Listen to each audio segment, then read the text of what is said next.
ইতিহাস নাই। কোরআনের মধ্যে সূরা আছে কয়টা? 114টি সূরা আছে কোরআনে। একটা সূরার নাম হলো সূরাতুল ফাতহ, বিজয়ের সূরা। 26 নম্বর পড়ার মধ্যে আছে সূরাতুল ফাতহ, বিজয়ের সূরা। সূরাতুল হাজিমা, পরাজয়ের কোন সূরা আল্লাহ কোরআনে নাযিল করেন নাই। পরাজয়ের কোন সূরা আল্লাহ কোরআনে নাযিল করেন নাই। আজকে সারা দুনিয়াতে আমাদের কি ইহুদিরা মারে, খ্রিস্টানেরা মারে, হিন্দুরা মারে, ইংরেজরা মারে, খ্রিস্টানরা মারে।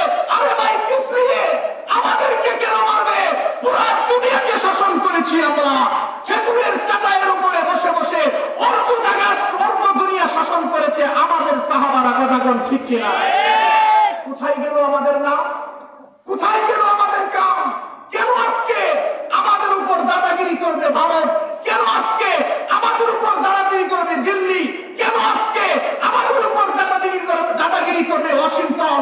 কেন আজকে এই বিদেশি পরাশক্তি ইহুদি খ্রিস্টানরা মুসলমানদেরকে মারবে? এটা তো হওয়ার কথা ছিল না।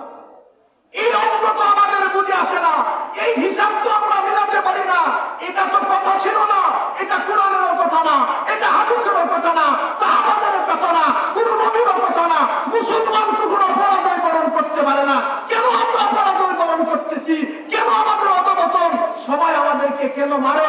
বুঝা গেল আমরা সত্যিকারের মুসলমানই হতে পারে না।